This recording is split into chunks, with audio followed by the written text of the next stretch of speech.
บรรดาสาธุชนอันเป็นศิษยานุศิษย์ของพระเดชพระคุณหลวงปู่ทั้งหมดทั้งมวลเหล่านี้ถือได้ว่าเป็นศิษยานุศิษย์ร่วมกันนะ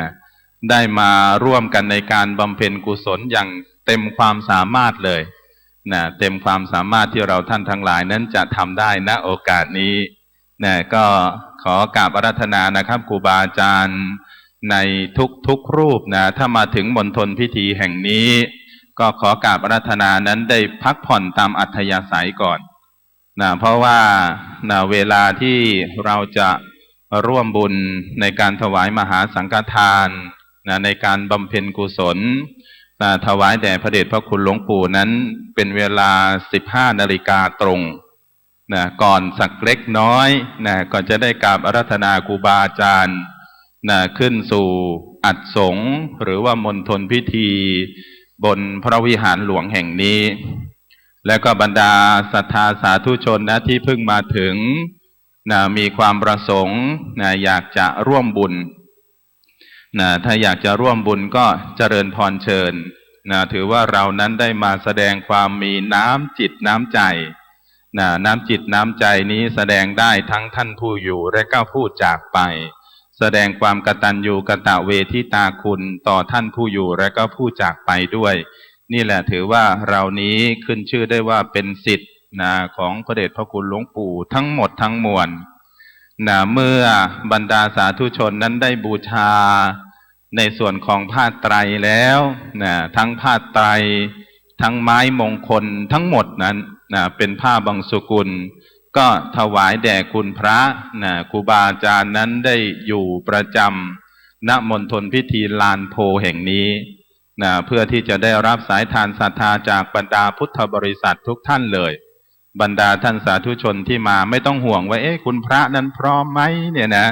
เพราะว่าคุณพระนั้นพร้อมตลอดเลยรับสายทานศรัทธาจากบรรดาพุทธบริษัททุกท่านนะเราก็มาร่วมกันในการทอดผ้าปังสุกุลแล้วก็มาร่วมกันในการเป็นเจ้าภาพนิดหน่อยหรือว่ามากน้อยเพียงใดถือว่าเรานี้ได้มาเพิ่มพูนต้นทุนบุญกุศลนะมาสั่งสมซึ่งคุณงามความดีให้กับตัวเราท่านทั้งหลายทุกคนทุกท่านเลยสามารถที่จะมาเพิ่มซึ่งต้นทุนบุญกุศลได้ทั้งหมดเลยเนี่ยบนพื้นฐานของความมีส่วนร่วมและเหล่านี้ก็น้อมกายน้อมจิตอุทิศซึ่งต้นทุนบุญกุศลที่ได้ทำณโอกาสนี้นะให้แด่พระเดชพระคุณหลวงปู่พระเทพวิสุทธิคุณนะให้หลวงปู่นั้นได้รับซึ่งต้นทุนบุญกุศลของเราด้วยนี่แหละถือว่าเป็นความตั้งใจของบรรดาสาธุชนทุกท่านเลยนะที่มายังณวัดสวนดอกพระอารามหลวงแห่งนี้นะและก็การที่เข้ามาสู่ณมณฑลยังวัดสวนดอกพระอารามหลวงนะคุณโยมบางท่านแล้วก็เห็นสวยเด่นเป็นสง่าแล้วก็มีโยมหลายท่านมาถามเหมือนกันนะมาถามเหมือนกันนะแล้วก็ท่านอาจารย์นะดร.ทิติรัตน์นะวสิทธิ์ผลพงศ์ก็นำลูกศิษย์มานะจากโรงเรียนวัดสวนดอกก็มีความประสงค์อยากจะรู้ว่าทำไมนะนกหัดสดีลิงเนี่ยนะทำไมมีรูปร่างอย่างนี้นะอาจจะสงสัยว่าทำไมเป็นนกอ่ะแล้วก็ทำไมหัวนะเป็นช้างเนี่ยอาจจะสงสัยอาจจะสงสัยแต่ถามใครดีนะในโอกาสนี้ก็จะอธิบายคร่าวๆนะเกี่ยวกับความเป็นมาของนกหัดสดีลิงนะว่าทำไมถึงเรียกว่านกหัดนกหัดสดีลิงบางที่ก็เรียกย่อๆนะเรียกว่านกหัดหรือว่านกหัดสดินนะนกหัดสดินก็เรียกนะนกหัดสดีลิงก็เรียกแต่ถ้าในภาษาบาลีของเรานั้นใช้นะอัฏฐิลิงคะสกุโนนะนกหัดสดีลิงนะหรือว่านกนะที่มีเพศดังช้างนะที่เราท่านทั้งหลายนั้นเห็นอยู่ว่าตัวเนี่ยเป็นนกนะหางเนี่ยจะเหมือนกับหงส์แต่หัวเนี่ยนะมีฐานเหมือนดั่งช้างนะแล้วก็มีงวงช้างทั้งหมดเลยเราก็จะได้เห็นเพราะว่าคำเรียกเหล่านี้ นะเราต้องเข้าใจบางพื้นที่นะก็สันนิษฐานว่าเอ๊ะจำพวกนกจำพวกนี้เนี่ยเหมือนกันหรือเปล่านะเรียกเหมือนกันหรือเปล่าถ้าในคนจีนเนี่ยเขาจะเรียกว่านกเหาะนกเหาะนั่นเองเหาะนกฮูกนะลูกนะเหาะนกฮูกนกเหาะนะหรือว่านกไต้เหาะเนี่ยชอบอยู่บริเวณที่ทะเลนะเขาจะอยู่ในบริเวณทะเลและก็นกเหล่านี้เนี่ยนะคนจีนเขาจะรู้จักกันดีว่าในนามของนกที่ชอบทำความสะอาดนะเก็บสิ่งปฏิกูลต่างๆนั้นนะไปทั้งหมดทั้งมวลนะนกเหาะก็เรียกนะหรือในบางที่เนี่ยในแถบอาหรับต่างๆนกประเภทนี้หรือว่าใกล้เคียงกับนกหัสดีลิงเนี่ยเขาจะเรียกว่านกหลอกนะรอเรือออ่างคอควายไม่โทนกหลอกบางที่เรียกว่านกลุกมีเยอะนะลูกนะชื่อนั้นมีหลายอย่างนะนกลุกเนี่ยพวกฝรั่งเขาเรียกกันก็เลยมีการสันนิษฐานว่าไอ้นกเหล่านี้เนี่ยเป็นนกอันเดียวกันหรือเปล่านะเป็นนกหัสดีลิงหรือเปล่าก็ได้มีการนำในแต่ละสถานที่นั้นมาดูแล้วก็มาวิเคราะห์กันดูว่าไอ้นกหัสดีลิงกับนกเหาะนกล็อกนกรุกเนี่ยทั้งหมดเนี่ยเหมือนกันหรือเปล่านะสอพายน้อยนั้นบอกว่านกเหล่านี้เป็นนกประหลาดเหมือนกันนะเพราะว่าอาจจะมีเฉพาะในส่วนของวรรณคดีนะแต่ถ้าในความเป็นจริงอาจจะไม่มีก็ได้สอพายน้อยนั้นได้วิเคราะห์บอกว่าเรียกต่างกันเท่านั้นแหละไม่ว่าจะเป็นนกเหาะนกล็อกนกลุกหรือว่าหัสดินหัสดีลิงเนี่ยแต่ถ้าแถวพม่าก็ดีเชียงตุงก็ดีเขาก็จะใช้พาหนะเหล่านี้เรียกว่านกกาละเวกเนี่ยเรียกง่ายๆนกกาละเวกเนี่ยเสียงจะไพเราะเพราะพิ้งเนี่ยชอบอยู่ตามทะเลเช่นกันเนี่ยแล้วก็ท่านคุณวิจิตรมาตราคุณวิจิตรมาตรานี้บอกว่านกเหล่านี้เนี่ยอยู่ณทะเลจีนนะเป็นนกยักษ์หรือว่านกไต้เหาะอยู่ตามเกาะมารายูนะเป็นที่อาศัยของเขานะเป็นที่อาศัยทั้งหมดทั้งมวลเลยครั้งหนึ่งเนี่ยมีพวกเดินทะเลอยู่นะเอาลูกนกของไอ้นกเหาะเนี่ยนะนกไต้เหาะเนี่ยนะเห็นว่าเป็นไข่เอ้ยทำไมมันลูกใหญ่จังเลยก็เลยว่าเอาขวานเนี่ยไปจามดูพอไปฟันเปรี้ยงเข้าไปที่ไข่น่ะไข่มันลูกใหญ่ก็เลยเห็นว่าโอ้นี่แหละลูกเขาอะอยู่ข้างในเป็นลูกนกเป็นนกไต้เหาะ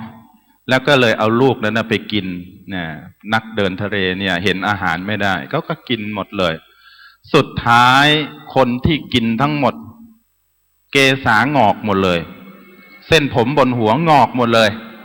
แต่คนที่ไม่กินเนี่ยผมดกดำหมดเลยเนี่ยที่เกิดขึ้นจนกระทั่งนกเหาะเนี่ยหรือว่านกไต้เหาะเนี่ยกลับมาพอกลับมาปั๊บเนี่ยเกิดความโกรธแค้นเลยว่าโอ้ทำไมจึงต้องมาทำลายไข่ของลูกเรามาทำลายลูกของเราจึงเอาหินน่ะทั้งหมดเลยเอาไปโยนใส่เรือจับหินแล้วก็เอาไปทิ้งใส่เรือจับหินทิ้งใส่เรือจนกระทั่งเรือของผู้เดินทะเลนั้นเรือล่มหมดเลยนี่ก็เป็นข้อสันนิษฐานของขุนวิจิตรมาตราขุนวิจิตรมาตราก็สันนิษฐานไว้ว่าน่าจะเป็นนกประเภทนี้แต่ถ้าในส่วนของชาวเปอร์เซียเนี่ยเห็นอีกอย่างหนึ่งลูกชาวเปอร์เซียบอกว่านกประเภทนี้เนี่ยไม่ว่าจะเป็นนกลุกหรือว่านกล็อกเหล่านี้ที่เขามีภาพในส่วนของจิตรกรรมฝาผนังเขาก็จะเขียนไว้นกตัวใหญ่ๆและไอ้เท้าของเขาแต่ละเท้าเนี่ยจับช้างไปด้วยจับช้างไปที่เท้าเนี่ยและไอ้ปากจะงอยปากก็คาบช้างไปอีกก็แสดงว่าไอ้นกประเภทนี้แหละจะต้องเป็นหัสดีหรือว่านกหัสดินนกหัสดีลิงน่าจะใช่อันเดียวกันก็เป็นข้อสันนิษฐานเพราะว่าวรรณกรรมของภาษาอังกฤษต่างๆเนี่ยก็ได้บอกไว้ว่าของชาวเปอร์เซียทั้งหมดเนี่ยมีในลักษณะของอย่างนี้จะได้เห็นว่าไอ้นกล็อกนกลุกเนี่ยได้คาบช้างไปก็เลยเป็นข้อสันนิษฐาน แต่เมื่อนำมาเปรียบเทียบกับนกหัสดีลิงจริงๆแล้วเนี่ยเกิดการวิเคราะห์กันว่าไอ้นกล็อกนกรุกนกเหาะกับหัสดีลิงเนี่ยต่างกันผู้รู้นี่ฟันธงไปเลยบอกว่าไม่ใช่อ่ะไม่ใช่เลยจึงไปค้นดูว่าในส่วนของพระพุทธศาสนาของเราอ่ะมีหรือไม่นกหัสดีลิงก็เลยได้ไปเจอว่าบรรจุไว้ในคัมภีร์พระสุตตันตปิฎกลูกสุตตันตปิฎกเนี่ยบรรจุไว้ในคุตถกนิกายธรรมปทคาถาภาคที่2ในสามาวดีวัตถุนะหมวดของอัปปมานวัคนะอัตถกถานะพระไตรปิฎกของเราก็มีหลายอย่างมีทั้งพระวินัยปิฎกสุตตันตปิฎกแล้วก็อภิธรรมปิฎกแต่ที่เจอเรื่องนี้เนี่ยเจอในส่วนของพระสุตตันตปิฎกและก็อยู่ในธรรมบทนะนั่นก็คือคุตถกนิกายธรรมปทคาถานะเจอแล้วก็เรื่องนี้เนี่ยเกิดขึ้นที่โกสัมพีนะโกสัมพีนั้นมีพระราชาที่มีพระนามว่าปรันตปะนะพระราชาคนนี้เนี่ยนะในวันหนึ่งก็เลยหนาวนะออกมา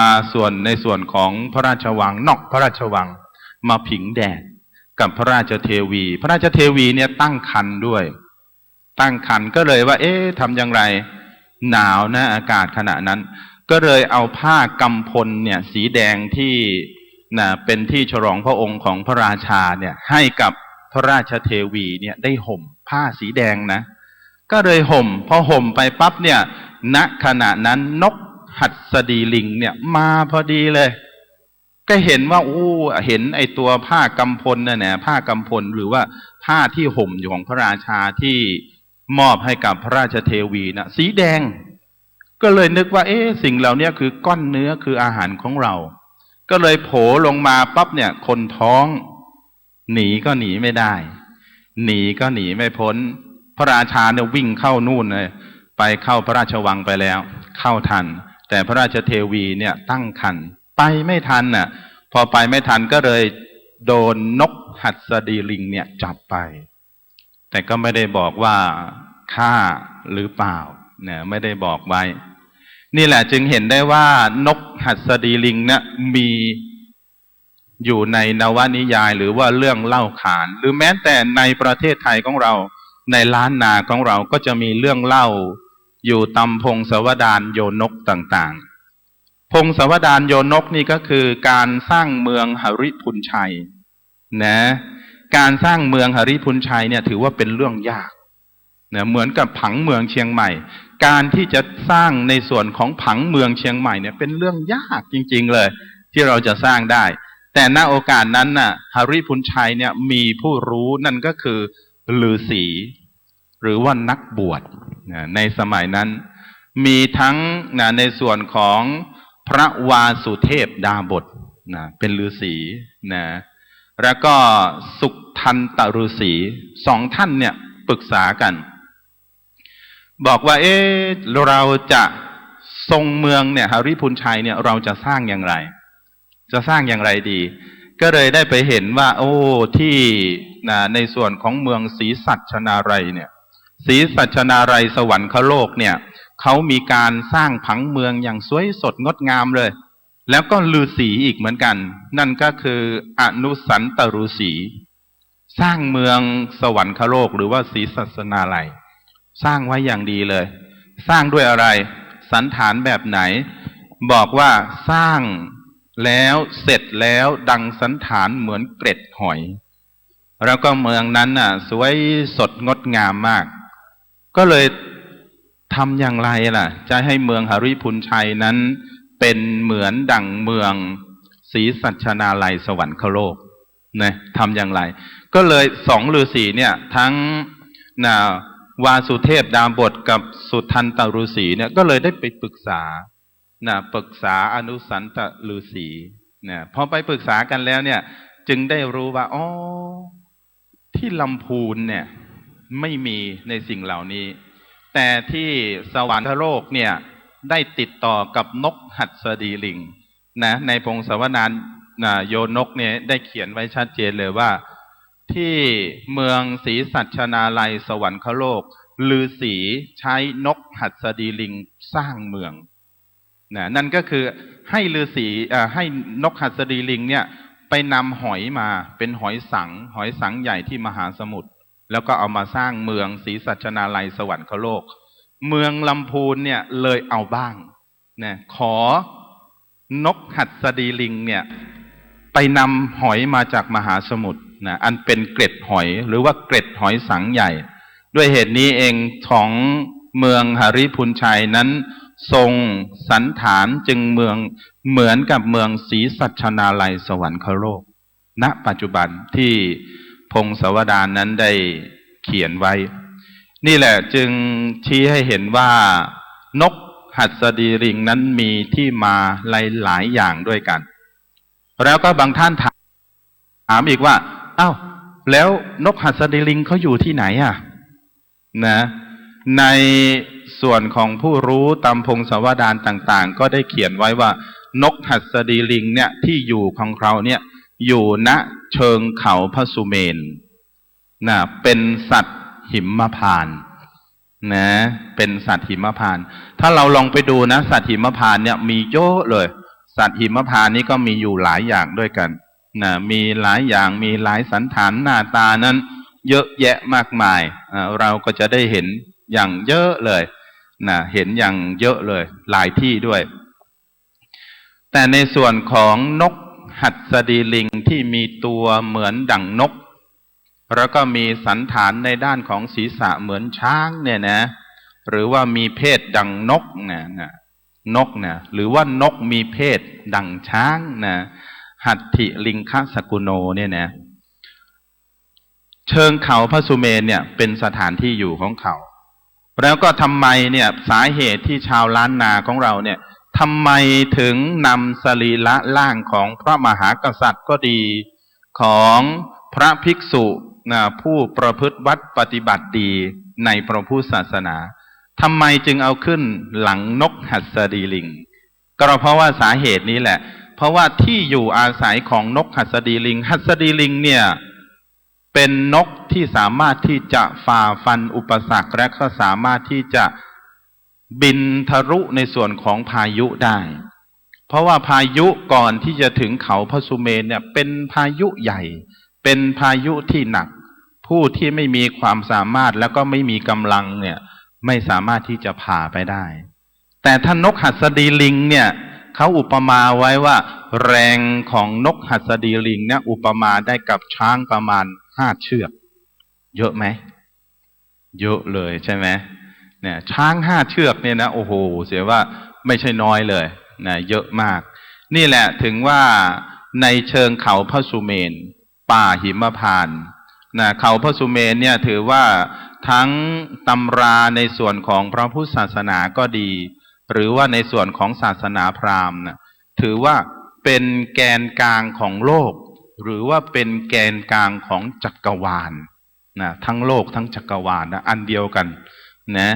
ก็จึงได้รู้ว่าอ๋อเนี่ยเขาพระสุเมนแล้วลองสังเกตดูว่าการสร้างภูมิปัญญาของล้านนาเนี่ยจะมีการสร้างจำลองจำลองเขาพระสุเมนแต่ไม่ได้สร้างเป็นเขาแต่สร้างเป็นนกสร้างเป็นนกแทนสำหรับนกหัสดีลิงกินอะไรเป็นอาหารเขาเรียกว่ากินของสดของคาวจะต่างกับนกกระเวกถ้าเราเห็นว่าในส่วนของศพของครูบาอาจารย์ชาวพม่าที่อยู่ในเมืองไทยเราก็จะเห็นว่าจะใช้พาหนะในส่วนของนกกระเวกใช่ไหมถ้าใครเคยเห็นนกกระเวกก็ต่างต่างจากนกหัสดีลิงจะไม่เหมือนกันกระเวกนั้นใช้ผลไม้เป็นภักษาหรือว่าเป็นอาหารก็จะใช้ในลักษณะอย่างนี้จะไม่เหมือนกันเราก็จะได้เห็นว่าโอ้วิธีการดำเนินชีวิตของนกในแต่ละอย่างนี้จึงเห็นได้ว่าในงานศพของพระมหาเถระต่างๆหรือว่าในพระเดชพระคุณหลวงปู่ของเรานี้ใช้ในลักษณะของการจำลองจำลองสวรรค์ชั้นดาวดึงส์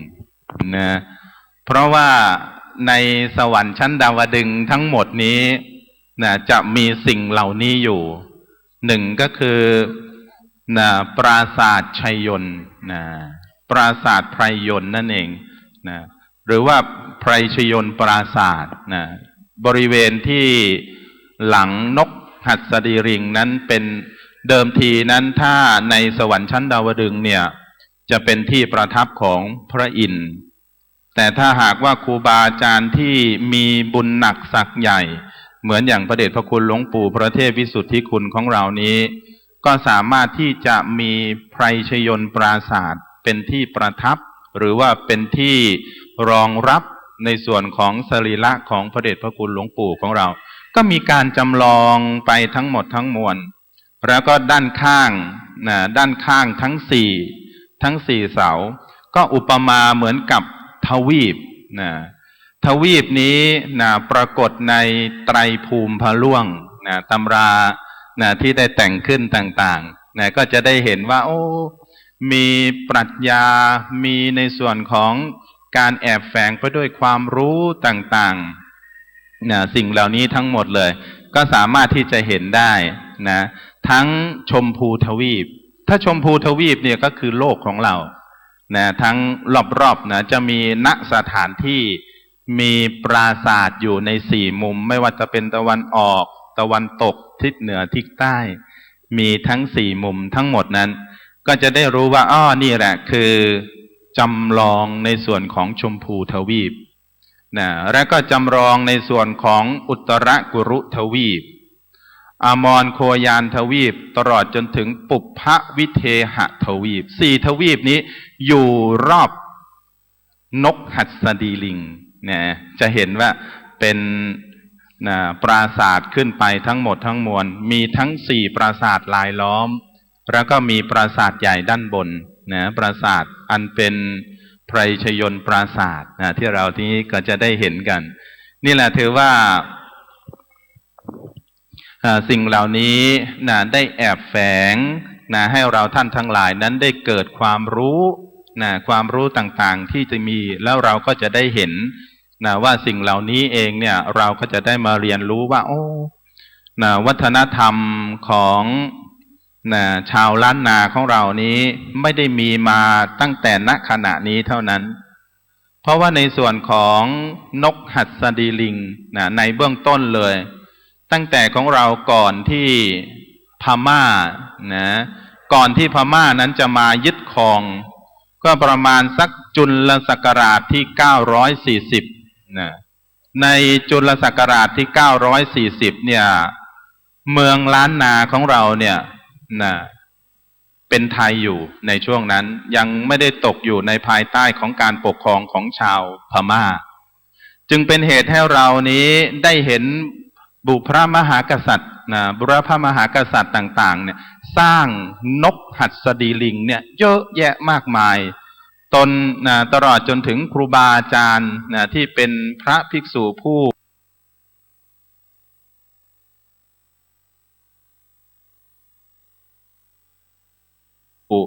ปฏิบัติดีปฏิบัติชอบต่างๆก็จะได้เห็นเนี่ยสิ่งเหล่านี้แล้วก็ในเมืองล้านนาของเราณขณะนั้นที่กษัตริย์ผู้ครองนครพิงค์นั่นก็คือพระยาวิสุทธิเทวีองค์สุดท้ายที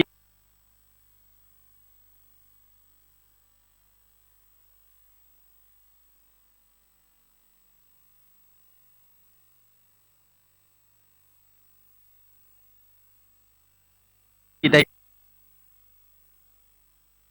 แล้วเนี่ยพระยาแสนหลวงได้แต่งดาบุษบกแล้วก็นกหัสดินถวายถือว่าพระนางนี้เป็นนางพระยาวิสุทธิเทวีเนี่ยเป็นเจ้าเมืองในขณะนั้นเป็นเจ้าเมืองนครพิงค์ที่ได้เสด็จสวรรคตเมื่อได้เสด็จสวรรคตแล้วเนี่ยก็เลยทำบุษบกบุษบกเหมือนกันอย่างนี้เลย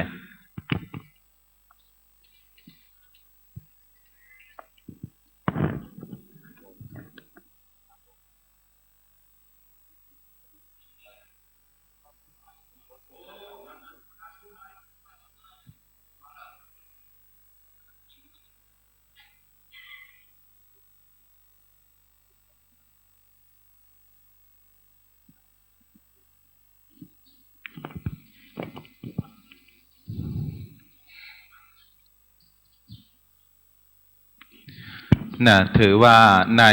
พงศาวดารของเราได้บันทึกไว้ครั้งแรกครั้งแรกที่กษัตริย์ในล้านนาไทยทำบุษบกหรือว่าเป็นไพรชยนต์ปราศาสตร์ที่ประดิษฐานร่างของกษัตริย์ทั้งหลายที่เสด็จสวรรคตนั่นก็คือนางพระยาวิสุทธิเทวีผู้เป็นเจ้าเมืองนครพิงค์ณขณะนั้นแล้วก็ในนกหัสดีลิงตัวใหญ่ตัวใหญ่ก็น่าจะพอประมาณเหมือนอย่างของพระเดชพระคุณหลวงปู่ของเราเพราะว่าในสมัยนั้นกษัตริย์เมืองล้านนาเนี่ยใช้ช้างเป็นสิ่งที่ชักลาก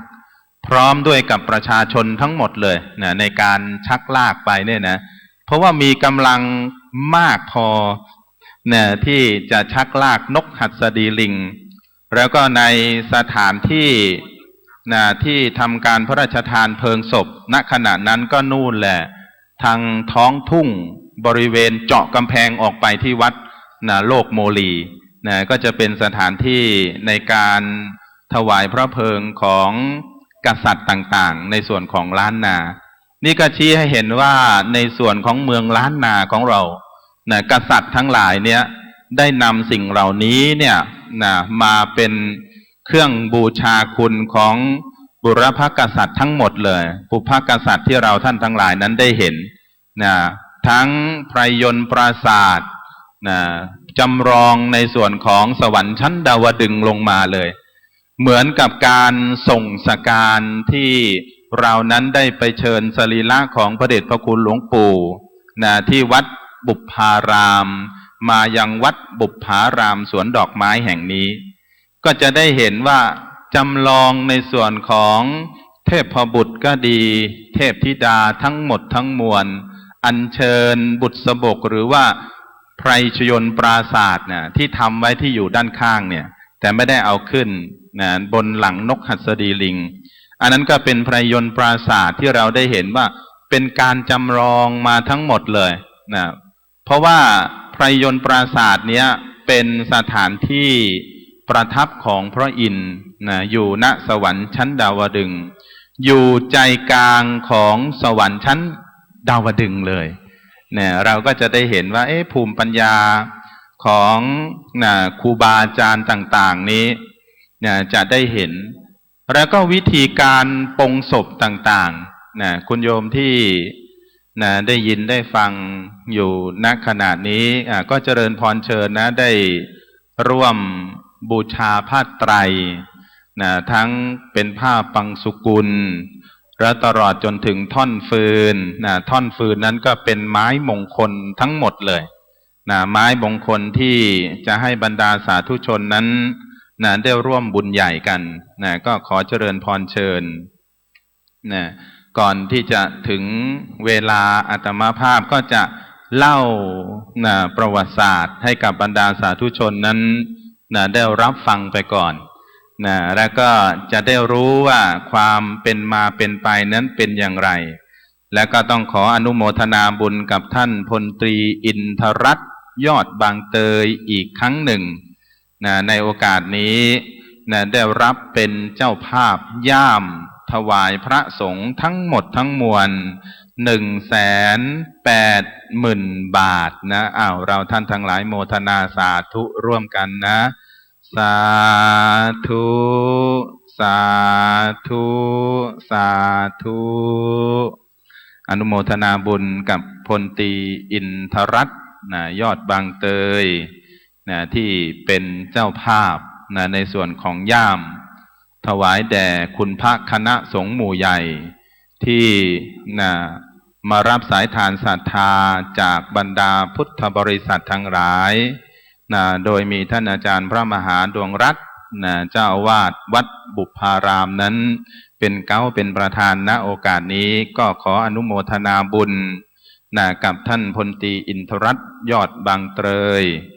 ณโอกาสนี้ที่ได้เสียสละซึ่งจตุปัจจัยจำนวน 180,000 บาทมาณโอกาสนี้ด้วยแล้วก็บรรดา สาธุชนที่ได้เดินทางมาถึงนะเจริญพรเชิญได้ร่วมบุญก่อนก่อนที่เราจะมาร่วมกันในการถวายมหาสังฆทานหรือว่าทำพิธีการบำเพ็ญกุศลบนพระวิหารหลวงวัดสวนดอกแห่งนี้เราก็ร่วมกันในการถวายทานก่อนถวายซึ่งผ้าไตรถวายซึ่งผ้าไตรที่อยู่ด้านล่างนู้นเลยมีครูบาอาจารย์นั้นคอยชี้คอยแนะคอยบอกแนวทางว่าควรทำอย่างไรก็ตามกำลังศรัทธาที่เรานี้มีอยู่บรรดาท่านสาธุชนทุกท่านนั้นที่มีจิตมีศรัทธาพร้อมที่จะมาร่วมกันในการถวายผ้าไตรหรือว่าเป็นผ้าบังสกุลทั้งหมดนี้ก็เจริญพรเชิญนะโยม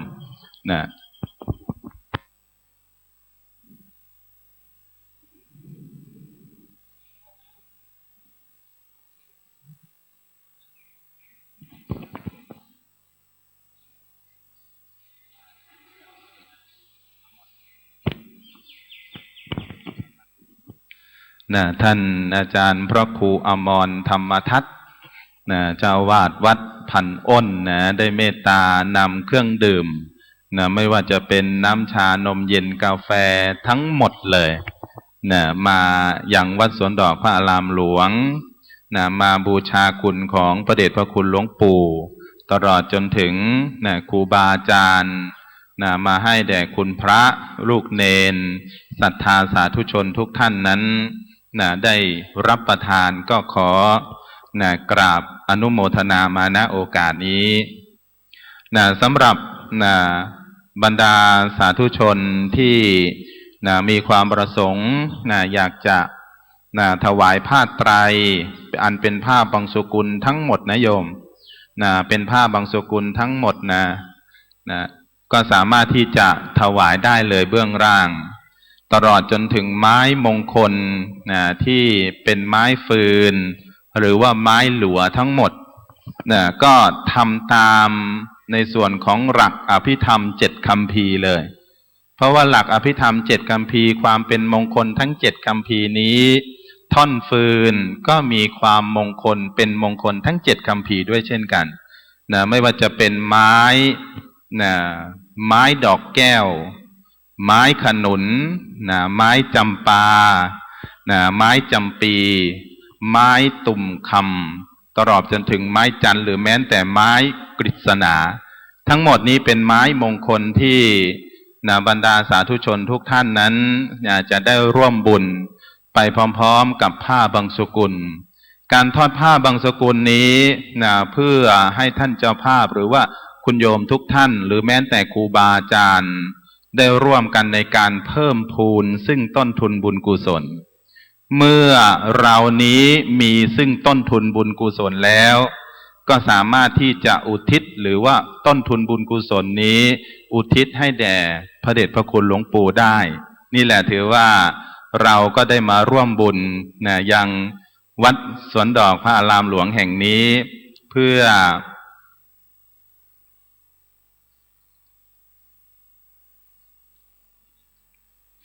ที่จะอุทิศบุญให้กับพระเดชพระคุณหลวงปู่ของเราและก็ขอกราบอาราธนาครูบาอาจารย์ทั้งหมดเลยที่กำลังเดินทางมาถึงอยู่ณขณะนี้สำหรับในพิธีการปรงศพพิธีการเผาศพพิธีการส่งสการชื่อเรียกเยอะแยะมากมายล้วนแล้วแต่เป็นวิธีการที่เรานี้จะนำธาตุทั้งสี่นั้นกลับคืนสู่ธรรมชาติในแต่ละสถานที่แม้แต่ในเมืองไทยของเรานี้ก็มีไม่เหมือนกันมีต่างกันนะในเมืองไทยเป็นพระพุทธศาสนาเหมือนกันหมดเลยแต่วิธีการก็ต่างกันบางที่ใช้ดินคืนสู่ธรรมชาติบางที่ใช้น้ำในการกลับคืนสู่ธรรมชาติบางที่นั้นใช้ลมโยมหรือแม้แต่บางที่บอกไม่ใช้ลมไม่ใช้ดินไม่ใช้น้ำแต่ใช้ไฟเนี่ยวิธีการต่างกันด้วยอย่างการปรงศพ ปรงศพนี้คือการส่งสการส่งดวงจิตวิญญาณทั้งหมดทั้งมวลนี้การปรงศพด้วยดินเนี่ยเราจะสังเกตเห็นไม่ว่าจะเป็นศาสนาคริสต์ศาสนาอิสลามขงจื้อทั้งหมดทั้งมวลเนี่ยล้วนแล้วแต่การปรงศพด้วยดินนั่นก็คือการฝังส่งสรีระสังขารทั้งหมดนั้นโดยการฝังเลยฝังดินก็มีวิธีการต่างกันไป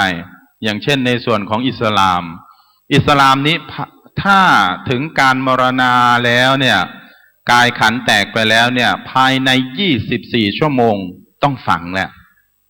ถ้าจะหากว่าจะเป็นคดีความมีการชันสูตรต่างๆเนี่ยค่อนข้างยากแหละในส่วนของศาสนาอิสลามคริสต์ก็ฝังคงจื้อก็ฝังมีวิธีการต่างๆกันไปนี่แหละคือในลักษณะของวิธีการกลับคืนสู่ธรรมชาติดินคืนสู่ดินการปรงศพด้วยน้ำมีเยอะเลยทั้งพราหมณ์ทั้งฮินดูทั้งพุทธก็มีคงคาก็ยังมีที่แม่น้ำคงคาเราจะเห็นได้ว่าการปรงศพด้วยน้ำเนี่ยแม่น้ำคงคานั้นเป็นสถานที่ใหญ่เลยสถานที่แห่งแม่น้ำคงคาเนี่ยถ้ามีใครเคยไปเที่ยวนะท่านอาจารย์พระครูสิริปริยัติท่านผู้อำนวยการวิทยาลัยสงฆ์มจร.วิทยาเขตเชียงใหม่เนี่ยได้นำไปซาบซึ้งบางคนบางท่านเห็นแล้วร้องไห้เลยนะเพราะว่าท่านอาจารย์มหาท่านอธิบายดีมากอธิบายว่าวิธีการกลับคืนสู่น้ำทำอย่างไรเอาธาตุสี่ของเราเนี่ยกลับคืนนั่นก็คือชาวพราหมณ์หรือว่าฮินดูเนี่ยเขานับถือว่าแม่น้ำคงคาเนี่ยเป็นสถานที่ศักดิ์สิทธิ์เป็นการล้างบาปได้ถ้าใครไปลงอาบน้ำที่แม่น้ำคงคาเนี่ยล้างบาปได้หมดเลยนะสามารถที่จะล้างบาปได้หมดก็ซึ่งเป็นความขัดแย้งเหมือนกันขัดแย้งกับคำสอนองค์บรมครูของเรานั่นก็คือพระพุทธเจ้าเนี่ยสิ่งเหล่านี้ขัดแย้งพระเจ้าของเราก็ขัดแย้งบอกว่าอ้าวแล้วถ้าเป็นการล้างบาปได้อย่างนั้นพวกเต่าพวกหอยพวกปูพวกปลาที่อยู่ในน้ำก็ไม่มีบาปเลยสินี่เป็นการหักล้างพวกพราหมณ์ในสมัยนั้นก็จะได้เห็นว่าพราหมณ์หรือฮินดูเนี่ยเขาก็จะมีความเชื่อของเขาหรือแม้แต่พุทธของเรานั่นก็คือการลอยอัฐิก็ยังใช้ในส่วนของการกลับคืนสู่ธรรมชาติโดยน้ำนั่นก็คือการปรงศพด้วยน้ำวิธีการก็ต่างกันไปอีกอย่างเช่นพระเดชพระคุณหลวงพ่อพุทธทาสหลวงพ่อพุทธทาสนี้บอกว่ากระดูกของฉันเนี่ยห้าม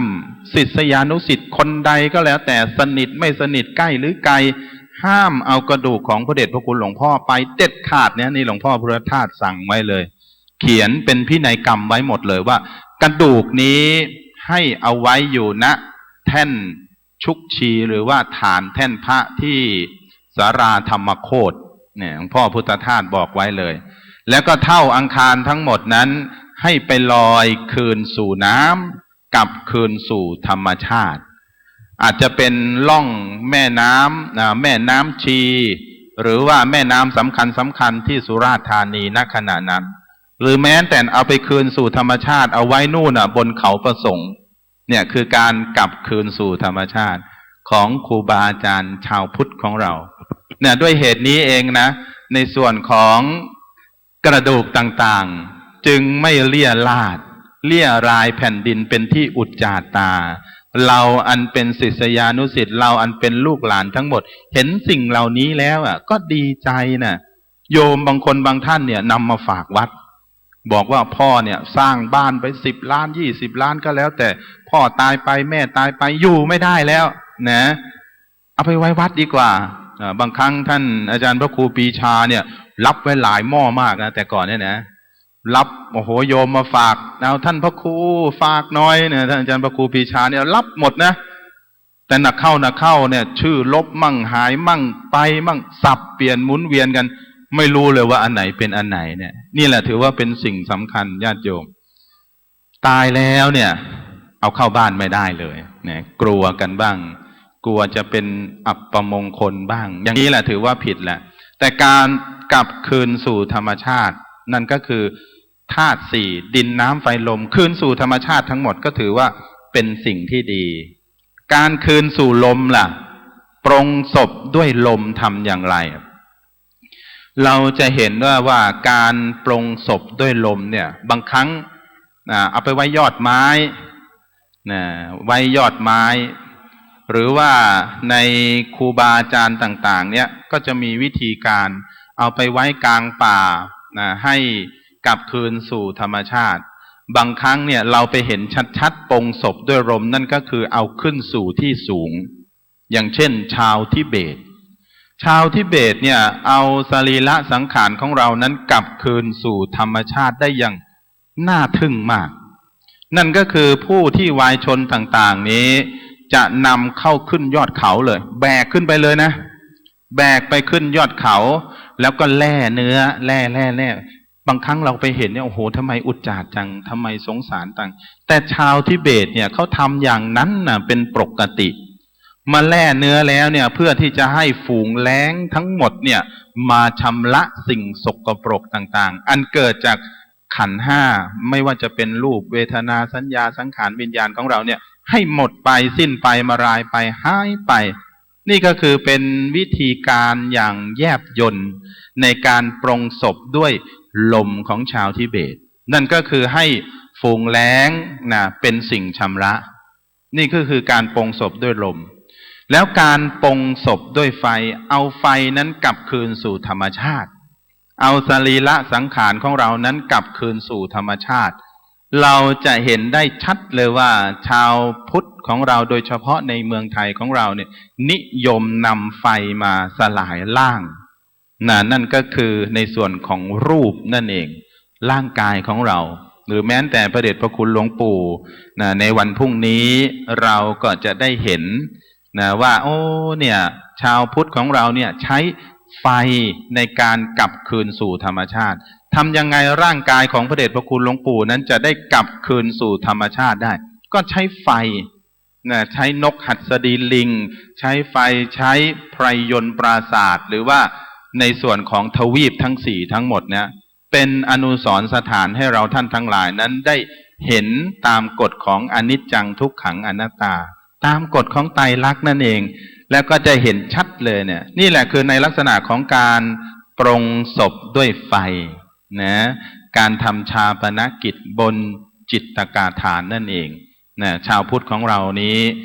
นิยมมากการปรงศพด้วยลมนี้เราก็จะได้เห็นไฟก็ได้เห็นน้ำก็ได้เห็นดินก็ได้เห็นนั้นกลับคืนสู่ธรรมชาติทั้งหมดได้เห็นหมดเลยและที่ยิ่งไปกว่านั้นการปรงศพด้วยนกนั่นก็คือไม่ว่าจะเป็นนกแร้งของชาวทิเบตในการชำระศพ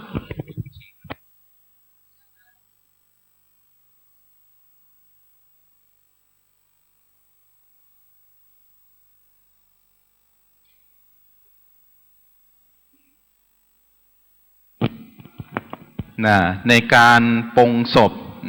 ปรงศพด้วยนกถือว่าเป็นเรื่องน่าแปลกปรงศพด้วยนกในไตรภูมิกถาไตรภูมิกถาเนี่ยกล่าวไว้ชัดเจนเลยว่าวิธีการปรงศพด้วยนกเนี่ยก็มีวิธีการด้วยมีวิธีการต่างๆกันไปกล่าวถึงในส่วนของการปรงศพด้วยนกใหญ่มีพระเถระท่านหนึ่งท่านมีวิธีการนั่นก็คือการทำความสะอาดศพก่อนศพซึ่งศพเหล่านี้เนี่ยได้ตายลงที่อุตรกุรุทวีป1 ใน 4ทวีปนั่นเองเพราะว่าใน4ทวีปนี้มีทั้งชมพูทวีปชมพูทวีปคือสถานที่ที่เรามนุษย์ทั้งหลายเนี่ยอยู่เรียกว่าชมพูทวีปอุตรกุรุทวีป1 ในทวีป1 ใน 4ทวีปนั้นแต่บุคคลคนนี้เนี่ยเป็นผู้มีบุญหนักศักย์ใหญ่แล้วก็ได้ตายลงพอตายแล้วพระมหาเถระรูปนี้ได้ทำไว้นั่นก็คือการทำความสะอาดในการตกแต่งใส่เครื่องประดับเสื้อผ้าอาภรณ์อย่างสวยสดงดงาม นะเมื่อทำเสร็จแล้วนำไปวางในที่โล่งแจ้งพอนำไปวางในที่โล่งแจ้งแล้วจะมีนกประเภทหนึ่งเป็นนกที่ใหญ่นะเป็นนกที่จะมาทำความสะอาดนั่นก็คือนำสรีระสังขารนี้ให้ออกจากอุตรกุรุทวีปไปเนี่ยนกประเภทนี้นะนั่นก็คือบางคนก็บอกว่าเนี่ยน่าจะเป็นนกอินทรีไหมนะนกใหญ่นี่บางคนบอกว่าน่าจะเป็นนกกฎนะหรือแม้แต่บางคนนี่น่าจะเป็นนี่แหละอย่างที่บอกไว้นกแฮะนกร็อกนกกรุกนกหัสดีลิงหรือแม้แต่นกกระเวกเนี่ยอาจจะเป็นตรงนี้เนี่ยนี่ก็เป็นวิธีการแล้วก็เคยไปเห็นงานศพของชาวพม่าที่ฉุดลังลากในส่วนของนกกระเวกตั้งแต่ในวัดเนี่ยเขาถึงบอกว่าในส่วนของกุศลแล้วก็อกุศลเนี่ยมีประมาณเท่ากันทั้งกุศลก็ดีทั้งอกุศลก็ดีที่เราทำทั้งหลายเนี่ยทำมาทั้งหมดตั้งแต่ในอดีตชาติจนถึงณปัจจุบันชาตินี้คุณงามความดีเหล่านี้เนี่ยทำแอบแฝงในปริศนาธรรมทั้งหมดเลยพม่าเนี่ยเขาจะมีวิธีการชักลากของเขาคนที่อยู่ข้างหลังเนี่ยอุปมาได้กับในส่วนของอกุศลกรรมอกุศลกรรมและก็ไอ้ที่ชักลากในเบื้องหน้านกกระเวกเนี่ยอุปมาได้กับกุศลนั่นก็คือคุณงามความดีที่เราได้ทำไว้อกุศลกรรมเนี่ยที่อยู่ด้านหลังเนี่ยเขาจะดึงเขาจะชักนะดึงลากจนนกกระเวกเนี่ยถอยหลังกรูดเลยนะได้ไปเห็นที่ในเมืองเชียงใหม่ของเรานี้แล้วก็ในส่วนของกุศลกุศลก็ดึงไปอีกอุปมาได้อย่างนั้นเลยก็ทำให้เห็นว่าสุดท้ายในส่วนของอกุศลกรรมไม่ว่าจะเป็นการทำการพูดการคิดในกุศลกรรมบท10ต่างๆนั้นแพ้ในส่วนของกุศลสรีระสังขารของครูบาอาจารย์ก็ได้ไปสู่ในส่วนของสุขติสุขติภูมิก็ตั้งแต่ในส่วนของโลกมนุษย์เทวดาพรหมอรูปภพแล้วก็จนถึงนิพพานอันนี้แหละถือว่าทำให้เราเห็นว่าเนี่ยปริศนาธรรมที่มากับงานศพเนี่ยเราก็จะได้เห็นสิ่งทั้งหลายนั้นเยอะแยะมากมายก็เหมือนกับการชำระศพทั้งหมดที่เราท่านทั้งหลายนั้นได้เห็นหรือแม้แต่ของพระเดชพระคุณหลวงปู่เองที่เราท่านทั้งหลายก็จะเห็นในวันพรุ่งนี้แต่ถ้าชาวอีสานเนี่ยชาวอีสานเนี่ยมีวิธีการอีกเช่นกันของเขาเนี่ยเป็นนกหัสดีลิงเหมือนกันเลยเหมือนกับนกกระเวกเมื่อสักครู่นี้นกกระเวกนั้นมีทั้งในส่วนของผู้ที่ไม่อยากให้สรีระสังขารของพระเดชพระคุณหลวงพ่อนั้นได้จากไปแต่อีกพวกหนึ่งก็บอกดึงต้องเอาไปสู่จิตกาทานเอาไปเผาเอาไปสู่สวงสวรรค์ชุดหนึ่งเขาก็จะบอกอย่างนั้นของอุบลราชธานีก็ใช้วัฒนธรรมประเพณีของชาวล้านนาเราดูหลายๆที่ก็จะใช้ในส่วนของนกหัสดีลิงของเราเนี่ยสวยสดงดงามมากใช้นำไปประดิษฐานสู่สรีระร่างของครูบาอาจารย์ที่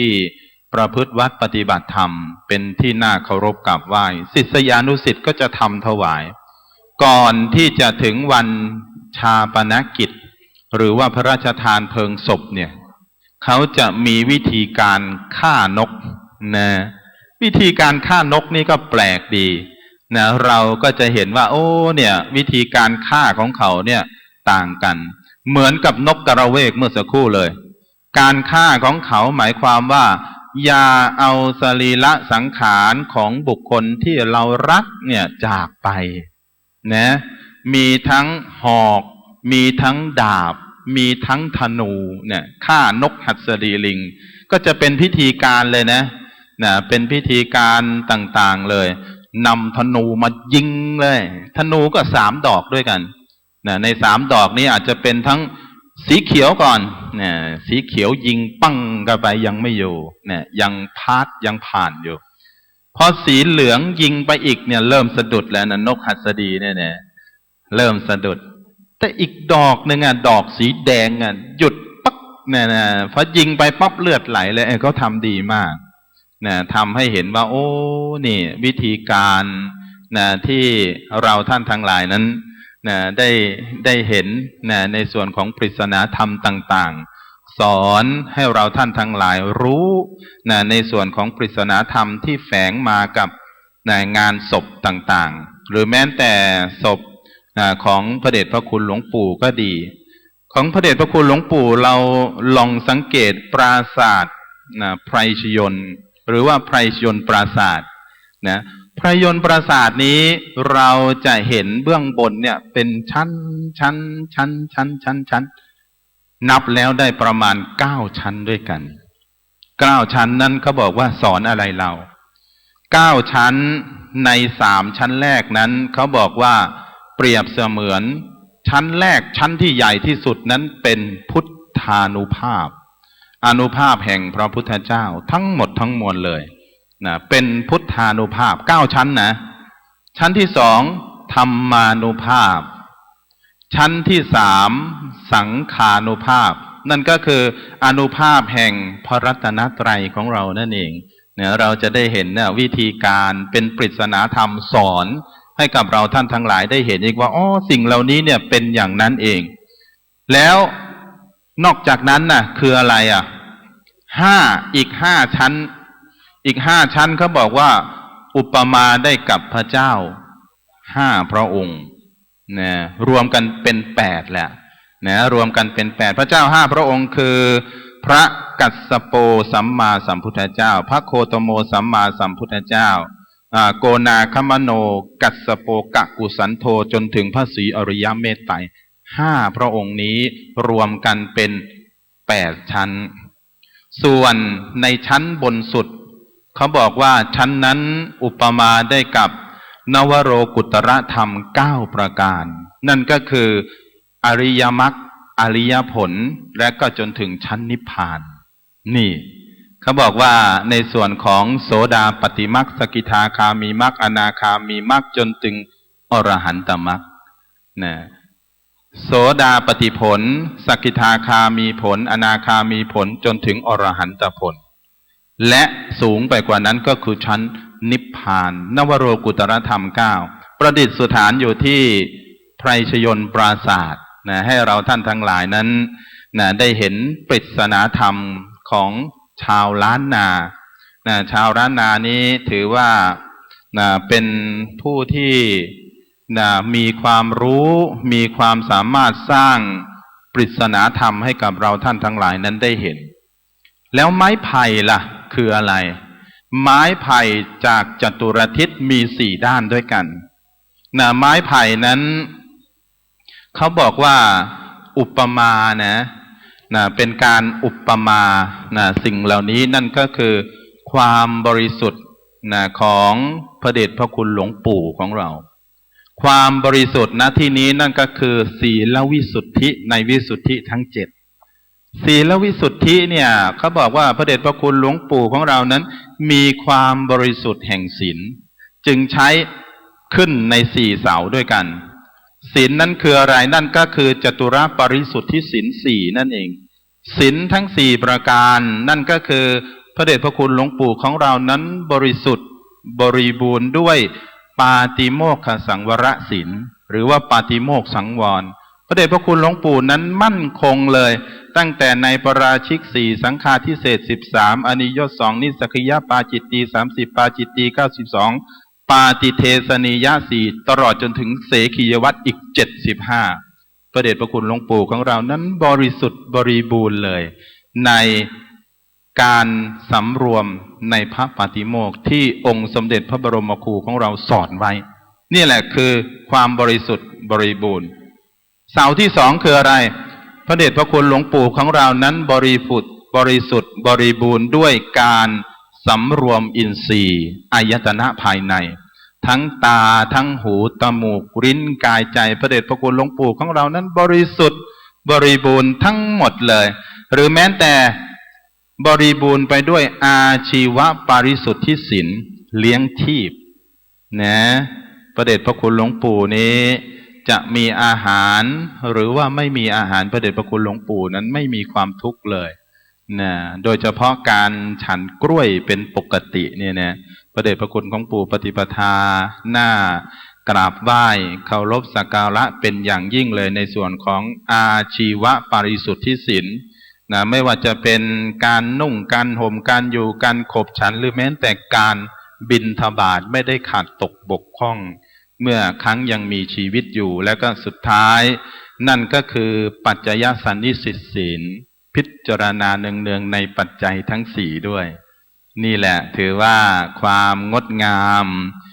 ที่พระเดชพระคุณหลวงปู่ของเรานั้นได้เคยประพฤติวัดปฏิบัติธรรมมาและทำให้เราซึ่งเป็นศิษยานุศิษย์นั้นเคารพสักการะได้อย่างแนบสนิทใจและก็สุดท้ายผ้าดาษเพดานทำไมต้องกั้นไว้ในสมัยก่อนเนี่ยเขาบอกว่าทำเพียงแค่เป็นนิมิตให้เราท่านทั้งหลายนั้นเห็นแต่บางครั้งนิมิตเหล่านี้ก็ยังให้เห็นอีกว่ารุ่นก่อนเนี้ยสูงที่สุดนั่นก็คือทำเป็นนิมิตให้เห็นว่าที่นี่มีงานศพครูบาอาจารย์นะโดยเฉพาะผ้าสังฆาติที่ไปดาดบนเพดานบางสถานที่ได้เรียกว่าผ้ากั้นผ้ากั้งเรียกต่างกันหรือว่าผ้าในส่วนของการดาดเพดานเรียกต่างกันอีกแล้วก็ได้บ่งบอกว่าปกติแล้วจะมีผ้าสองผืนหนึ่งก็คือบนพื้นดินสองบนอากาศเราได้เห็นทั้งอุตราสงฆ์แล้วก็ผ้าสังฆาติจะอยู่ข้างบนเขาบอกว่าสอนให้เรารู้ว่าแม้แต่พระเดชพระคุณหลวงปู่ที่ได้ลาละจากโลกนี้ไปผ้าสังฆาติและก็ผ้าจีวรทั้งสองผืนนี้ยังห่มกายพระเดชพระคุณหลวงปู่อยู่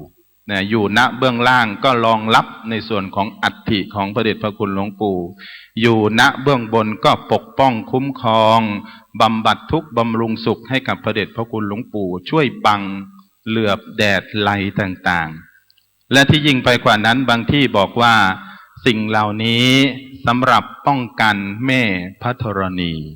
อย่าให้ร้อนจากการที่เราท่านทั้งหลายในงานพระราชทานเพลิงศพของพระเดชพระคุณหลวงปู่นี้อย่าให้เดือดร้อนแม่พระธรณีส่วนสังฆาติที่กั้นเบื้องบนอย่าให้ร้อนจนถึงสวงสวรรค์ชั้นดาวดึงส์อย่าให้ร้อนเลยได้ดาดเลยได้กั้นไว้นี่แหละถือว่าเป็นความสัตย์จริงที่เรานี้ได้เห็นในส่วนของปริศนาธรรมในแต่ละอย่างที่มีขึ้นที่เกิดขึ้นณโอกาสนี้ขอกราบอาราธนาคณะครูบาอาจารย์ในทุกรูปที่มาถึงมณฑลพิธียังวัดสวนดอกพระอารามหลวงของเราเพื่อที่จะได้ร่วมงานในการบำเพ็ญกุศลถวายซึ่งต้นทุนบุญกุศลนี้ให้แด่พระเดชพระคุณหลวงปู่พระเทพวิสุทธิคุณหรือว่าหลวงปู่กุศลคันธวระมหาเถระที่ได้ลาละสังขารลาละโลกนี้ลาเราท่านทั้งหลายอันเป็นศิษยานุศิษย์ทั้งหมดทั้งมวลไปไม่มีโอกาสที่จะได้หวนกลับคืนมาเรานี้ก็มาสังเกตมาพิจารณาว่าพระเดชพระคุณหลวงปู่มีบุญหนักสักใหญ่สักปานใดก็ยังไม่สามารถที่จะอยู่ยั่งยืนเหมือนองค์สมเด็จพระบรมครูนั่นก็คือองค์สมเด็จพระสัมมาสัมพุทธเจ้าของเราพระองค์ก็ไม่สามารถที่จะอยู่ยั้งหรือว่าเชิดชูอยู่ในส่วนของสังขารไม่สามารถที่จะอยู่ได้ก็ไปตามการแห่งอายุแห่งสังขารแห่งบาปแห่งบุญที่ได้สั่งสมอบรมไว้เมื่อครั้งยังเป็นอดีตจนถึงณขณะนี้นั่นเองนี่แหละเราท่านทั้งหลายที่ได้เห็นความเป็นจริงสิ่งต่างๆที่ได้เกิดขึ้นในขณะนี้เราก็จะได้เห็นว่าความเป็นจริงเหล่านี้เกิดขึ้นจริง ทำไมในส่วนของครูบาอาจารย์ที่เป็นที่เคารพเป็นที่สักการะเป็นที่บูชาของศรัทธาสาธุชนทำไมต้องใช้นกหัสดีลิงอันนี้ถือว่าเป็นความสำคัญทำไมต้องใช้นกหัสดีลิงทำไมคนที่บ้านทำไมถึงใช้ในส่วนของปราสาทอย่างเดียวทำไมบุรพมหากษัตริย์ต่างๆนั้นยังมีใช้ในส่วนของนกหัสดีลิงหรือว่าผู้มีบุญหนักศักย์ใหญ่อย่างเช่นเมื่อเดือนมกราคมก็คือในต้นเดือนนี้วัดพระธาตุสุโธนจังหวัดแพร่แม่ของครูบาได้เสียชีวิตลงอันนั้นก็ถือว่าเป็นความยิ่งใหญ่บางครั้งเนี่ยเราจะไม่ค่อยเห็นในส่วนของคฤหัสถ์นั้นใช้นกหัสดีลิงเนี่ยก็จะมีบางถิ่นบางที่บอกว่าปัจจุบันนี้ใช้นกหัสดีลิงเฉพาะครูบาอาจารย์ผู้มีความบริสุทธิ์มีความบริบูรณ์ในส่วนของวัดปฏิบัติทั้งหมดแต่ก็คนบ้านเราก็ยังเห็นอยู่ยังเห็นอยู่ในขณะนี้เอาละในโอกาสนี้ขอกราบอาราธนานะครูบาอาจารย์ในเบื้องต้นก็บนพระวิหารหลวงแห่งนี้ก็เย็นชุ่มฉ่ำนะด้านล่างก็อาจจะร้อนสักนิดหนึ่งแต่ในเบื้องบนนี้ก็เย็นชุ่มฉ่ำให้บรรดาสาธุชนนั้นได้พักผ่อนตามอัธยาศัยเมื่อวานนี้โยมอาจจะเข้าใจว่าบนพระวิหารหลวงแห่งนี้ใช้เฉพาะครูบาอาจารย์ที่ได้กราบอาราธนามาหรือเปล่าไม่ใช่นะโยมนะที่ของบรรดาสาธุชนทุกท่านนั้นอยู่เบื้องบนนี้ด้วยครูบาอาจารย์ที่ได้กราบอาราธนามาจำนวน91รูปด้วยกันที่มารับสายทานศรัทธาจากบรรดาพุทธบริษัททั้งหลายโดยมีท่านอาจารย์พระมหาดวงรัตน์เป็นต้นเป็นประธานในการทำบุญสร้างกุศลยังลานวัดลานบุญแห่งนี้นั่นก็คือวัดสวนดอกพระอารามหลวงนี่แหละเราท่านทั้งหลายก็มาร่วมกันมาบรรดาสาธุชนตามกำลังของคณะครูบาอาจารย์ของพระแต่รูปใดรูปหนึ่งหรือว่ากำลังของท่านอาจารย์พระมหาดวงรัตน์รูปเดียวก็ไม่สามารถที่จะสำเร็จได้เราอันขึ้นชื่อได้ว่าเป็นศิษยานุศิษย์ของพระเดชพระคุณหลวงปู่ก็มาช่วยกันร่วมด้วยช่วยกันเขาถึงบอกว่าไม่มีน้ำใจใดเลยที่ไม่มีค่าแม้นเพียงเศษเสี้ยวดอกหญ้าหรือว่าเศษฝุ่นในทุกน้ำใจที่โอบเกื้อการุณจะช่วยค้ำจุนให้สังคมไทยนี้ได้ร่มเย็นก็เพราะว่าน้ำใจที่เราท่านทั้งหลายนั้นมีอยู่โดยเฉพาะเมื่อคืนคณะสงฆ์ในจตุรทิศทั่วจังหวัดเชียงใหม่มาอย่างน่าตื่นตามาบูชาคุณของพระเดชพระคุณหลวงปู่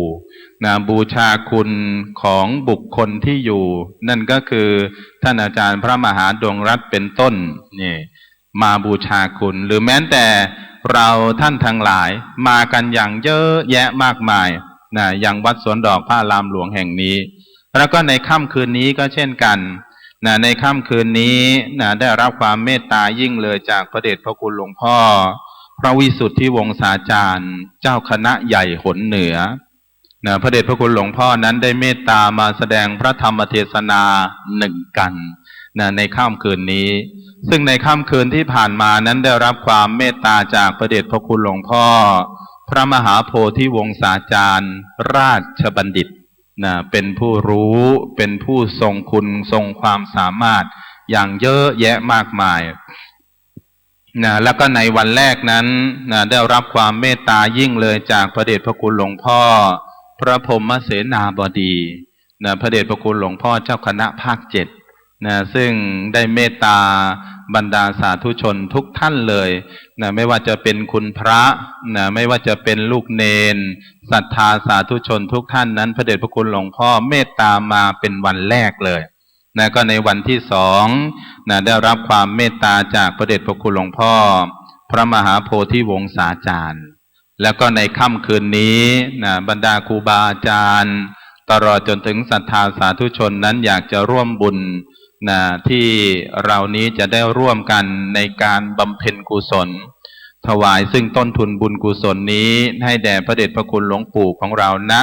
วัดสวนดอกพระอารามหลวงแห่งนี้ก็ขอกราบอาราธนาเจริญพรเชิญในค่ำคืนนี้จะเริ่มตั้งแต่ในเวลา 19:30 นาทีไวนิดหนึ่งเพราะว่าในวันแรกเราไปเริ่มในเวลา2 ทุ่มเนี่ยน้ำค้างเริ่มลงแล้วเนี่ยแล้วก็องค์แสดงพระธรรมเทศนาแสดงกลางแจ้งนะไม่ว่าจะเป็นพระเดชพระคุณหลวงพ่อพระพรหมเสนาบดีพระเดชพระคุณหลวงพ่อพระมหาโพธิวงศาจารย์แสดงกลางแจ้งหมดเลยนั่งอยู่ด้านหน้านกหัดสดีลิงนะที่บรรทุกนะไพรชยนต์ปราศาสตร์นำสรีระพระเดชพระคุณหลวงปู่นั้นอยู่เบื้องบนนะพระเดชพระคุณหลวงพ่อทั้ง2-3 ท่านก็จะโปรดแสดงพระธรรมเทศนาในทุกๆค่ำคืนให้กับบรรดาพุทธบริษัททั้งหลายนั้นได้รับฟังซึ่งในค่ำคืนนี้นะก็ขอกราบอาราธนานะครูบาอาจารย์ที่จะมาร่วมงานกันในค่ำคืนนี้ตลอดจนถึงวันสุดท้ายนะนั่นก็คือวันที่28 มกราคม พ.ศ. 2560 ณ วัดสวนดอกพระอารามหลวงของเราวันที่28กำหนดการต่างกันนิดหนึ่งเพราะว่าในการถวายมหาสังฆทานในการบำเพ็ญกุศลในทุกวันที่ผ่านมาในการทำบุญบำเพ็ญกุศลนั้นอยู่ช่วงบ่ายแต่ถ้าในวันที่28นั่นก็คือในวันพรุ่งนี้พิธีการจะเริ่มตั้งแต่เช้านะตั้งแต่ในเวลา 9:30 นาทีนะ9 โมงเช้านั่นเองนะเราก็จะมาร่วมกันในการถวายมหาสังฆทานในการทำบุญอุทิศนะให้กับพระเดชพระคุณหลวงปู่ของเราตั้งแต่ 9:30 นาทีเป็นต้นไปพระสงฆ์ที่ได้กราบอาราธนามาจำนวน91 รูปด้วยกันพระสงฆ์ทั้งหมดนั้นจะสวดพระพุทธมนต์ธรรมนิยามสูตรนะเราก็มาร่วมกันในการรับฟังได้ตลอดกันนี้ 11 นาฬิกาถวายพระทหารเพลแด่คณะสงฆ์หมู่ใหญ่ 13 นาฬิกาเป็นพิธีพระราชทานเพลิงศพ 15 นาฬิกาเป็นการพระราชทานเพลิงศพเช่นกันและก็ในช่วงของกลางคืนพระราชทานเพลิงศพนี้ยังไม่ได้ทำการฌาปนกิจยังหรือว่ายังไม่ทำการปรงศพยังไม่ทำการเผานั่นเองในช่วงบ่ายแต่จะทำการฌาปนกิจหรือว่าบนจิตกาทานในสรีระร่างของพระเดชพระคุณหลวงปู่บนนกหัดสดีลิงก็ต่อเมื่อเรานั้นได้รับฟังพระธรรมเทศนา1 กันในค่ำคืนตั้งแต่เวลา 19:30 นาทีโดยประมาณก็จะมาร่วมกันในการรับฟังพระธรรมเทศนาแบบพื้นเมืองเพราะว่าในทุกวันที่ผ่านมาเราจะได้รับฟังพระธรรมเทศนาแบบเทศนาโวหารแบบประยุกต์ไม่ว่าจะเป็นพระเดชพระคุณหลวงพ่อพระพรหมเสนาบดีพระเดชพระคุณหลวงพ่อพระมหาโพธิวงศาจารย์หรือแม้แต่ในค่ำคืนนี้พระเดชพระคุณหลวงพ่อพระวิสุทธิวงศาจารย์เจ้าคณะใหญ่หนเหนือก็จะแสดงธรรมแบบประยุกต์แบบโวหารแบบประยุกต์ให้กับบรรดาสาธุชนนั้นได้รับฟังแล้วก็ในวันที่28ก็คือวันพรุ่งนี้นั่นเองเราก็จะได้รับฟังพระธรรมเทศนาแบบพื้นเมืองแบบพื้นเมืองของเราเนี่ย1 กันด้วยกันแล้วก็ในโอกาสนี้ 14:30 นาทีโดยประมาณครูบาอาจารย์ในโอกาสนี้จะต้อนรับครูบาอาจารย์ท่านอาจารย์พระครูโสพลประยัติจะต้อนรับครูบาอาจารย์ก็ขอกราบอาราธนาได้พูดคุยพบปะพูดคุยกับครูบาอาจารย์ที่มาจากจตุรทิศมาเพื่อพระเดชพระคุณหลวงปู่ของเราโดยเฉพาะเลยมาเป็นเสบียงหรือว่ามาเป็นทักขินัยบุคคล นะมาเพื่อนะนำซึ่งต้นทุนบุญกุศลนี้ให้แด่พระเดชพระคุณหลวงปู่ของเรานั้นได้มีเสบียงซึ่งต้นทุนบุญกุศลนะให้มีเสบียงบุญนั้นติดตัวตามตนแต่ปกติแล้วพระเดชพระคุณหลวงปู่ของเรานั้นมีต้นทุนบุญกุศลอย่างเยอะแยะมากมายนะตามปฏิปทาของพระเดชพระคุณที่ได้สั่งสมอบรมไว้เมื่อครั้งอดีตนะในอดีตชาติจนถึงณปัจจุบันชาตินี้เพราะว่าการสั่งสมซึ่งคุณงามความดีในการกระทำซึ่งบารมีให้เต็มเป็นหน้าที่ของเราชาวพุทธทั้งหลายแต่ถ้าตราบใดที่เรานี้ยังทำบารมีไม่เต็มโอกาสที่จะอยู่ในสังสารวัฏนี้ก็ยังเวียนตายเวียนเกิดเวียนตายเวียนเกิดเวียนตายเวียนเกิดอยู่อย่างนี้ตลอดไปแต่ตราบใดเมื่อใดคาใดที่เรานั้นได้ทำบารมีหรือว่ากำลังใจของเราเนี่ยให้เต็มแล้วเนี่ยไม่ว่าจะเป็นทานศีลเนกขัมมะปัญญาวิริยะขันติสัจจะอธิษฐานเมตตาหรือแม้แต่อุเบกขาบารมีเหล่านี้เนี่ยถ้าเต็มแล้วเนี่ยอะไรก็หยุดยั้งเราไม่ได้หรือแม้แต่ในส่วนของพระอริยเจ้าทั้งหมดทั้งมวลก็สามารถที่จะตามที่เรานั้นได้เป็นแหล่งอธิษฐานที่บอกว่าการทำบุญนั้นต้องอธิษฐานถ้าขาดซึ่งในส่วนของอันใดอันหนึ่งบารมีหรือว่ากำลังใจของเรานั้นก็ไม่เต็มแต่ในบารมีทั้ง10 ทัศ30 ทัศก็ดีถ้าเต็มแล้วเนี่ยพระอริยเจ้าก็สามารถที่จะเป็นได้องค์สมเด็จพระสัมมาสัมพุทธเจ้าก็สามารถที่จะเป็นได้หรือแม้นอรหันตสัมมาสัมพุทธเจ้าหรือแม้แต่ในส่วนของสาวกต่างๆเป็นได้หมดเลยนะนี่แหละถือว่ากำลังใจนั้นเป็นสิ่งสำคัญนะถ้ากำลังใจเต็มนะอย่างพระสุปฏิปันโนที่เขาประพฤติวัดที่เขาปฏิบัติธรรม3 อย่างเท่านั้นที่มีอยู่ณขณะนี้1คือมีสติอยู่ได้2มีสัมปชัญญะอยู่ได้3มีความเพียรอยู่ได้สิ่งอื่นไม่ต้องเอาเลยถ้ามี3 อย่างนี้สามารถที่จะสำเร็จได้ทั้งหมดเลยทั้งในส่วนของสมถกรรมฐานแล้วก็วิปัสสนากรรมฐานเป็นได้หมดถ้าไม่มีสติทำสิ่งใดก็ไร้ประโยชน์สัมปชัญญะความรู้ตัวซ้ำสิ่งใดก็ไร้ประโยชน์ถ้ามีทั้งสติมีทั้งสัมปชัญญะแล้วก็มีความเพียรเกิดประโยชน์หมดเลยแล้วก็เกิดประโยชน์กับตัวเราท่านทั้งหลายเองนี่แหละถึงว่าความสำคัญอยู่ที่การกระทำของเราท่านทั้งหลายคนอื่นนั้นจะมาทำให้เราท่านทั้งหลายนั้นโชคดีนั้นเป็นไปไม่ได้นอกจากว่าเรานี้ได้มาทำคุณงามความดีนะให้กับตัวเราท่านทั้งหลายชีวิตนั้นก็สามารถที่จะประสบกับความสำเร็จได้เพราะว่าความสำเร็จต่างๆนั้นเป็นการเสาะแสวงหานะไม่ใช่เกิดมาแล้วเป็นชีวิตของเรานั้นจะประสบความสำเร็จได้ก็ต่อเมื่อมีการต่อสู้ไม่ใช่นั่งดูดวงชีวิตของเรานั้นมีความสำเร็จได้เพราะความเชี่ยวชาญไม่ใช่หาโชคช่วยจะสำเร็จได้โดยการฝึกฝนไม่ใช่รอบุญหล่นทับชีวิตจะสำเร็จได้ก็เพราะความสามารถที่ไม่ได้ต้องรอวาสนาและก็ชีวิตของเรานั้นจะสำเร็จได้ต้องใช้พรแสวงที่ไม่ต้องรอซึ่งพรสวรรค์สำเร็จหมดเลยถ้ามีความพยายามอย่างนี้เนี่ยขึ้นชื่อได้ว่าอยู่ณที่แห่งใดตรงไหนก็สามารถที่จะมีความสำเร็จได้ทั้งหมดทั้งมวลเลยขอกราบอาราธนาท่านอาจารย์พระครู